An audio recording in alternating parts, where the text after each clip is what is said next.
Udah kedengeran ya sampai sini ya, udah mulai berbunyi nih. Tapi untuk first pick-nya, sekarang kembali kita bakal melihat adanya EVOS dengan keunggulan win rate mereka memang lebih tinggi untuk ada di area first pick. Dan tadi prioritas utama memang menuju ke arah Chusin ya Prof. Apakah ini perlu diubah atau mungkin kayak dari RRQ-nya bakal nge-ban Chusin-nya atau sebenarnya masalahnya bukan di Chusin? Kayaknya kalau ngomongin Chusin, balik lagi sih. Mungkin nggak terlalu kelihatan kali ya di mid game ya. Tapi pas sudah mulai targeting, balik lagi kan view ini kan tipikal team play. Bukan yang dia harus cari momentum, cari kill segala macam enggak. Dia cuma pengen nyusahin siapa yang harus disusahin. Dia skill contohnya, Kuroki juga contohnya tadi. Lagi Blazing Duet, tiba-tiba diangkat gitu kan. Jadi terganggu. So mungkin Nanta Chusin yang perlu ditutup juga. Biar nanti nggak ada gangguan terutama untuk hero-hero frontline. Apalagi dengan adanya Ice Queen One yang sekarang kan membuat hero-hero frontline tuh jadi lebih lambat jalannya. Iya, slow efeknya kerasa banget sih. Dan sekarang balik lagi ke arah Dangerous Crash yang memperbesar kemungkinan sebenarnya untuk hero-hero kayak Chip akan jadi sangat mahal. Tapi kalau ngelihat apa yang terjadi di game pertama sih harusnya nggak akan dilepas dan masih cukup sama. Ini dari kemarin loh. Berarti draft kayak gini yang dibawain. Kemungkinan besar nanti bakal ada Fredrin Moskov lagi buat 3 pick atasnya, Prof. Diubah sedikit gameplaynya ternyata. If-nya langsung diamankan. Tapi Cetian dan Glue mau coba buat menangin early temponya lagi nih.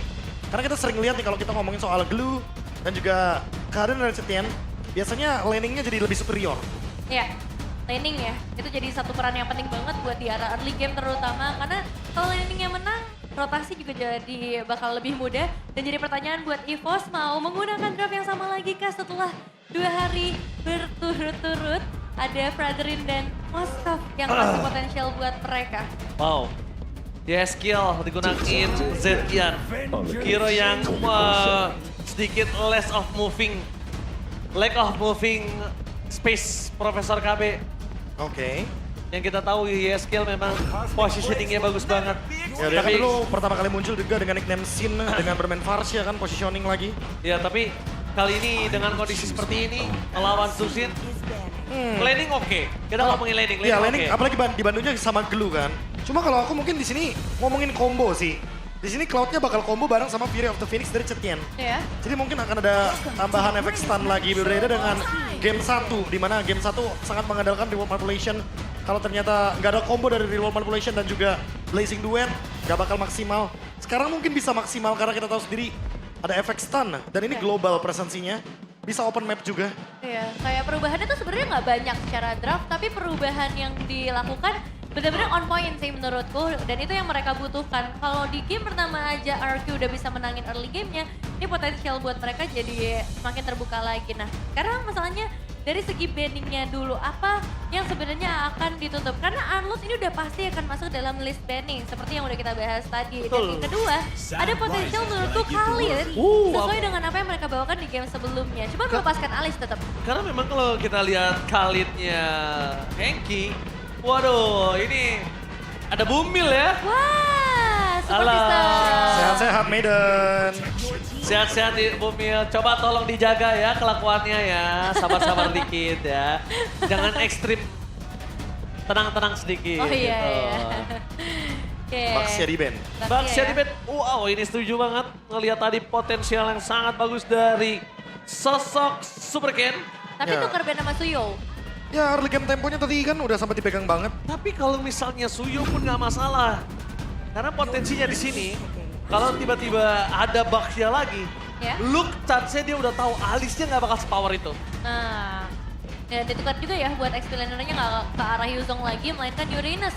Justru yang lebih dipilih dan ini ngebuat makin tebal lagi sih frontlinernya. Iya, seenggaknya ada badan lagi nih. Jadi kalau misalkan nanti ada pick dari Suyo, ya nggak ada masalah. Karena mereka punya Glue, mereka punya Uranus. Lini depannya kayaknya udah cukup banget dari segi durability-nya. Yes, begitu. Tapi kita lihat kali ini bakal cukup berbahaya di 2 pick yang terakhir. Wow, Alice kembali bersama dengan Hilda. Ini Hilda. bakal rusuh. Kayak feeling gue Uranusnya akan di jungle, Profesor. Masih banyak kemungkinan karena kita bisa melihat juga dari posisi Hilda kan yang sebenarnya lebih ke menutup assassin ya. Ya. Jadi ini kayak tindakan preventif aja dari Coach Vin dan juga vision yang ingin ditunjukkan oleh Hilda di sini. Karena kita tahu sendiri map adalah segalanya, lawannya Cetian yang dimana kita tahu sendiri dia bisa open map dengan Fury of the Phoenix. Sementara mungkin option lain dari Hilda juga alasannya adalah karena untuk men-trigger dari Celestial Robe. Pasif dari Cetian itu sendiri. Biar nanti dia nggak bisa di... Oh, Cici. Cici. Oke, kita langsung saja. EPL Indonesia sisa 17. We on this. Oh. Wah, ini udah rame Mainkan banget sih. penduknya. Oke. Game yang kedua. Profesor KB. Mampukah kerajaan kembali berdiri kokoh untuk membawa game ini yang ketiga? Ataukah sang macan putih akan mengaum keras di EPL Arena? Mari kita saksikan bersama-sama Derby Klasik ke-38. So EPL Arena, mana tepuk tangannya?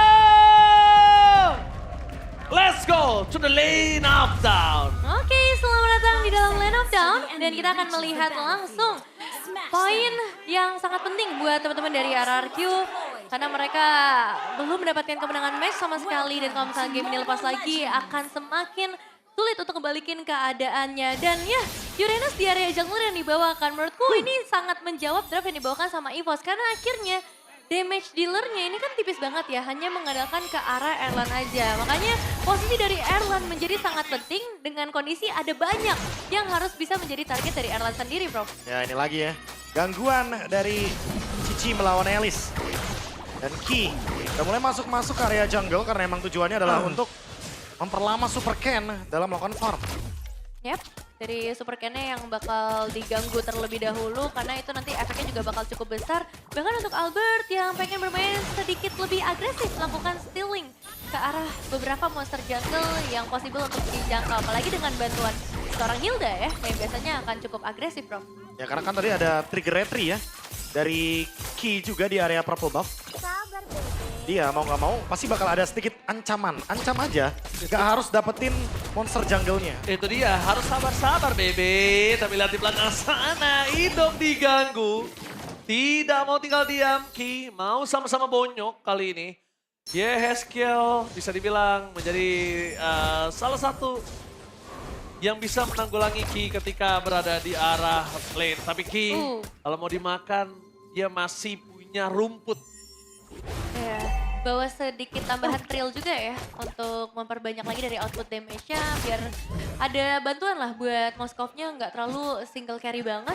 Tapi area turtle nih yang bakal jadi menarik karena pressure udah ngerasa banget dan Ki-nya dipaksa pulang dalam waktu yang berdekatan banget dengan area turtle, bro. Jadi clear cepat juga ya, skill udah dapetin level 4 soalnya. Tapi Kuroki ini bermain agak ekstrim, yang berdekatan dengan tembok selalu loh. Jangan sampai Purify-nya dipakai buat untuk menghindari tembok aja. Dari crowd dari Erlan udah gitu aja. Bahaya. Tapi lihat Idok di belakang sana bakal coba dipaksa KYI untuk bisa mendapatkan Fury of the Phoenix di pop-up oleh Yangkiel. Super King berhasil melakukan steal terhadap Turtle di depan sana dan bakal mendapatkan poin kill first blood atas Luka. Menuju ke arah flicker power defensive. Perpasukan dari tim RRQ kembali bersinar di early game. Ingat, start di early game. Seperti di game yang pertama, tapi mereka nggak boleh finish seperti di game yang pertama. Iya, tapi ini lebih kuat lagi sih harusnya dengan Uranus yang dibawain. Dan juga 1 poin eliminasi bahkan tadi yang menjadi bonus beberapa platingan gold di bagian bottom lane terutama. Ini juga yang sangat menguntungkan buat Super dan Prof. Ya ini bakal jadi dilema juga ya buat Ki. Untuk item apakah dia langsung menuju ke Radiant Armor atau jangan-jangan dia langsung menuju ke Dominance Ice atau Antik. Banyak option di sini bisa dibawakan. Apalagi sebagai roamer ya, dia yang biasanya paling berkorban kan untuk membuat anti regen. Tentunya dengan adanya efek dari Dominance Ice, nanti View juga bakal build ke arah glowing. Setidaknya jawaban dari spell fam regen itu pasti bakal ada dari kanan dan kiri. Termasuk Yeskiel juga. Karena Ki, ini kan kalau nempel sama bush, itu udah pasti bakal dapetin regen. Jadi Yeskiel juga butuh banget glowing one secepat mungkin. Agar nantinya lini depan dari masing-masing tim ini nggak bisa bermain dengan leluasa. Wah itu wajib sih ya untuk glowing one. Supaya mereka bisa ngasih damage dengan maksimal dan bisa di-convert ke arah poin eliminasi juga. Nggak cuma sekadar pressure aja yang dibutuhkan sama para pemain dari RRQ. Dan untuk EVOS, setelah kedua belah XP laner kita lihat nih bakal cukup sengit di area laning. Tapi akan cukup berbahaya buat turtle selanjutnya karena berarti bisa ada kedua belah bot laner yang join ke area team fight. Mau diganggu? Tiba-tiba ada Hengki di sana. Agak cukup kaget, scare dikit. Tapi setidaknya dengan ada kedatangan Hengki atau Kaye di arah top lane, bisa ada wave yang di-clear sih sama Erlan, Evin. Iya, nggak Supercat cuma juga itu sih. agresif ya. Iya, biar gak farming dua lane juga kan untuk Cloud-nya berarti. Dengan alasan dari Ki menutup di bagian river atas, plus setup juga buat Turtle. Karena udah pasti ya, ini bakal ada fight 5 lawan 5. Possible banget, karena di bagian top lane fight-nya. Iya, udah join juga ya untuk satu persatu kedua belah XP laner terutama. Dan dua-duanya bisa dibilang bisa ke-initiate kali ini. Bahkan ada tambahan damage dari Supercat dengan penggunaan Luke? cincinya. Luke udah mulai masuk ke dalam. Tapi jangan lupakan damage dari Super Talent ini terlalu sakit. Run of Joy dan Beauty of the Paris di depan mata. The Retribution dari Supercat. Berhasil mendapatkan satu untuk kedua kalinya. Uppress Fall tidak berhasil mengecah apapun. Kayak berjaga ke belakang. Ada banget blessing dari Kuroki. Berhasil membuat Albert terting dari depan sana. Dikejar habis-habisan, tapi masih ada BMI tertancap. Langsung hilang di telan bumi. View semaksimal mungkin mencoba untuk menggocek dari sosok seorang Indok. Tapi nampaknya View kali ini bertukar dengan 1-1 dan di tangan Erlan. Nah. Ingat, catatan bukan di tangan View, Yep. di tangan Erlan. Itu yang lumayan mahal sih akhirnya bisa dapetin poin eliminasi. Goldnya juga nanti akan lebih banyak lagi dari yang dia bisa dapatkan. Tapi emang secara itemizations ini perbedaan prioritas juga kerasa ya. Corrosion untuk Moskov sedangkan DHS untuk Kuroki. Oh, Ya udah tapi pasti ya, Kuroki bakal cari DHS dan juga langsung Golden Staff secepat mungkin. Karena seperti biasa dia 2 item langsung fight. Prof, Uranus-nya Super Ken udah mulai harus sadar. Sekarang udah ada ini damage anti-regen. Jadi dia nggak bisa semena-mena. Ingat ya Nevin, nggak bisa semena-mena kayak tadi. Udah ada bener-bener. anti-regen kali ini. Tapi tetap strong banget ya. Bahkan tadi udah ada Turn of Ruin kan sebenarnya yang dibuka sama Luke. Cuma terlalu cepat dan Supercat Press Sword, hampir saja terting dan Super King. Memilih mundur ke arah belakang, sudah disampaikan. Ingat, sudah ada anti-regen berbeda dengan Baxia. Ya beda sedikit ya, karena kalau buat sekarang juga keadaan udah mulai cukup ada jawaban untuk para hero-hero regennya. Kayak Yeskel udah punya glowing juga, View juga udah punya glowing. Dia sama-sama menjawab dengan efek dari Scorch dan juga efek Life Bane. Sementara Erlan yang tadi benar-benar bebas banget untuk farming. Sekarang ada gangguan lagi dari Kuroki tentunya. Digas. Oh, timpan tebakan instant kill KYY. Ditelan langsung bulat-bulat. Karena kita tahu dengan ada glowing one di tangan dari seorang Yeskel. Betul. KYY tidak akan punya power cukup lama. wah malah bisa dapetin outer turret di area top lane juga. Sama. Berarti bisa join nih Kuroki ke area team fight. Apalagi ada Turtle juga kan yang akan muncul, bahkan udah mulai bisa dipegang, di set up juga sama kedua belah sisi. Aku nunggu untuk Luke-nya lagi sih. Ini momen Turn of Ruin-nya kali ini apakah bisa benar-benar menjauhkan Super Ken dari area Turtle atau sebaliknya justru dari RRQ yang bisa menguasai area Turtle. Gas duluan tuh. Langsung dari seorang KYY dipaksa di depan sana. Kalau ditunggang ini berbahaya untuk KYY. Dan kalau KYY-nya tumbang, ini akan menjadi sebuah pointer yang mahal. Tapi Erlan sudah mulai masuk ke dalam Fury of Phoenix dibuka. Tapi ternyata Indok yang tercek dan Super Ken sekerat mahal. Super Tahan di depan sana.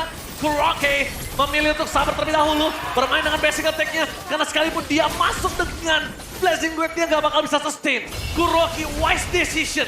Wise decision banget, dia poking aja karena dia tahu konsekuensinya. Iya. Dia masuk pun akan sia-sia, Prof. Ya, dan Dimas langsung clear cepet ya di area mid lane supaya bisa dapetin ke area Turtle. Tapi trade ternyata terlihat juga sama Luke meskipun pada akhirnya tetap jatuh ke tangan Super Ken. Mau ditutup dan pulang ya? Ditutup langsung jalannya. Diangkat sekali lagi. Oh. Ditahan begitu saja tapi blazing dua from Kuroki. Memukul mundur para pasukan dari tim EVOS. Walaupun tidak ada yang tertumbangkan satu sama lain, tapi setidaknya Kuroki memukul mundur untuk bisa menyelamatkan Super Ken. Wah ini Tapi kalkulasi. Luka jangan lupakan damage dari Kuroki ini tidak bisa dibendung. Gak boleh sembarangan. Miskalkulasi terhadap seorang Super Ken yang tadinya bisa dimakan tapi di cover dengan sangat baik oleh Kuroki. Di cover dengan sangat baik dan si kumis-kumis itu lagi guys ya. Tegang. Oh, Heart rate-nya di atas 100. Heart rate-nya 110. Bisa. Match-nya intens soalnya kan. Ya. Si Ada jual beli kumis-kumis. serangan. Halo, selamat datang di MPL Extremer ya. Mas Setiawan Ade yang terhormat. Pemuncak klasmen. Pemuncak klasmen dari MPL ID Extremer tentunya. Iya. King. Iya. Banyak aksi emang. Katanya si kubis-kubis ini udah mulai rame, dia berisik dia kalau lagi nonton. Itu dia, ini tunggu-tunggu kan. Udah mulai analis-analis katanya. Nah, dipencet-pencet dulu tipis ya kan. Sambil menunggu setup selanjutnya. Hah? Karena udah mulai masuk menit yang ke-9, semua item mungkin udah mulai di-build up juga. Lightning Rancen dari Eskiel, udah damage tambahan tentunya karena tadi belum cukup untuk bisa menumbangkan dari Ki. Swift Trinity juga selesai untuk Erlan. Sementara masih on the way untuk Kuroki. Super Ken. Diingatkan sekali lagi. Ini berbeda, udah gak sekuat di early, Nevin. Iya, ini jelas berbeda. Meskipun memang secara itemization defense ini sekarang udah ada Oracle ya buat Super Ken-nya sendiri. Tapi tetap ada banyak banget gangguan yang bisa muncul kayak Lantern Flare menurut aku dari View. Ini dari tadi yang jadi masalah banget loh untuk hero-hero frontlinernya keambil lagi, kena efektivitas lagi, dan momentum menuju ke area Lord biasanya bakal dicari nih siapa yang bisa dibikin babak belur dulu supaya kuantitasnya bisa diunggulkan ketika masuk ke area Lord. Tapi lagi tuh. di arah bottom lane kali ini clear minion dilakukan. Surprise kali ini untuk sosok seorang Kaye tidak mau memberikan sedikit damage. Dia sabar, tahan terlebih dahulu. Clear minion dilakukan dengan sangat baik. Dengan adanya Moskov itu enak banget ya, Nevin. Iya, bisa pegang lane jauh. Terus dia, dari tadi sih sejauh ini Spirit of Destruction-nya connect terus ya. Terutama ketika ada perebutan objektif yang mahal kayak Lord juga. Tapi sekarang clear-nya udah diselesaikan dan tarik. Super Ken ditangkap di depan sana, hilangin Sankel. Apres Hot memukul mudah permasukan, tim Arakyo di belakang. Permasukan dan Kuroki sedikit terlambat untuk datang. Apakah akan mendapatkan damage atau point kill sama sekali? Mencoba untuk menunggangi, Kuroki memilih untuk mundur. Run up trend dan menangkap seorang Kuroki. Blazing Rod for defensive, the best thing yang bisa dilakukan. Fury of the Phoenix tidak menangkap karena Kayeye. Erlan ter-take down, Kuroki masih selamat. Tapi Yeskiel berhasil epic outplay. Ditarik, dipancing, rage bait kepada para player EVOS yang akhirnya kehilangan seorang Ki dan juga Erlan. Tapi di satu sisi tadi juga Turn of Ruin yang akhirnya bebas banget karena dikenain grab-grab juga. Dan malahan Lordnya terbuka dengan lebar. Apakah ini langkah yang tepat Prof untuk RRQ? Wah, ini kalau ngomongin langkah yang tepat ya seenggaknya ada trade kan. Iya. Tapi walaupun begitu emang trade-nya dirugikan banget untuk RRQ karena Super Ken-nya tumbangnya di timing yang sangat-sangat pas banget ada Lord. We know this. The Baby Alien by Kope dengan 4 assist pada game ini. Albert menempati hashtag 1 all-time jungler total assist MPL AI dengan 2.500 total assist. Wow. The Baby Alien. Ini dari era ke era ya, dari dia main gold lane, jungle. Dan sekarang berarti dengan adanya 5 assist berarti 2.501. Satu. Ganggu ya. Ada satunya tuh ganggu. Iya. Mau digenapin. Oke, kita lihat Luka di sini. Agak lumayan cukup bonyok. Tapi Luka mungkin kalau dia ditangkap siapapun, dia bisa langsung masuk ke dalam. Dan dalam posisi seperti ini kita ngelihat Luka agak cukup kuat. Cuma problem yang dia miliki belum adanya defense tambahan untuk physical, Profesor. Tambahan lagi, 2 item cukup lah. Gak ada chest test juga ya. Iya, baru 1 doang. 2 cukup lah. Mungkin untuk mengurangi juga attack speed yang dimiliki sama Kuroki. Ditambah lagi Kurokinya kan dari tadi repot sama landing jauh ya. Di slow push mungkin pelan-pelan sekarang. Erlan selesai dengan Malefic Gun. Winter juga boleh sih, Prof. Winter juga boleh. Untuk Luke Iya. boleh. Antik juga boleh mungkin buat Super Dan juga kan. Ya, Super Dan-nya ada si Halbert sekarang soalnya. Wah, berarti bakal ada tambahan damage ya, yang justru bakal kerasanya datang dari Cici nanti. Sementara itu dengan Lord yang udah mulai ditarik ulur kayak gini, jadi momen penentu. Apakah dengan posisi Fredrin dari Albert di bagian depan bisa menjadi trigger inisiasi? Kuroki boleh terlambat tapi Kuroki nggak boleh ter-take down. Ingat Kuroki, dia menjadi peran penting sekarang Tol Maut. Memilih mundur ke arah belakang, 2 tim fight yang berbeda. Albert menuntaskan tugasnya. The Baby Alien berhasil mendapatkan Lord, tapi lihat di belakang sana. Masih coba untuk bertahan dan landing dari Kuroki. Memilih untuk mundur, untung aja. Nggak kena lagi sama tombak lintas Sumatera yang dimiliki dari Erlan. Menangkap melakukan point kill, canton pun terjadi. Tuntas jam 2, Erlan! King Erlan! Wipe out dan triple kill di saat Lord didapatkan oleh Team EVOS. No way! Ini bisa menuju ke arah best turret. Ini bisa menuju ke arah endgame. Derby Classic akankah di depan mata untuk EVOS? Oke, nice move dari Erlan, nice assist dari View, dan nice objektif dari Albert. Ini kelima pemain dari EVOS memainkan perannya masing-masing dengan sangat baik. Dan sekarang Lordnya akan masuk ke area base turret. Apakah akan ada perlawanan dari RRQ? Kuroki 3 detik jadi masih bisa bertahan. Tidak one straight push tapi nggak boleh mati satu persatu. Luka! Triple stun dikeluarkan di depan sana. Mencoba untuk mendapatkan satu momen kill skill. Dan bahkan blessing dan clearing yang dilakukan Kuroki. Tapi tak bisa menahan damage yang diberikan oleh Era menuju ke arah base turret. Ini bencana! Derby Classic dimenangkan oleh EVOS 2-0 tanpa balas. Dengan draft yang mirip bahkan mereka bawakan. Chusin, Fredrin, Moskov 2 hari berturut-turut. Tapi belum ada jawaban sama sekali dari dua tim yang berbeda dan klasik Derby. Yang nyatanya masih bisa dipegang.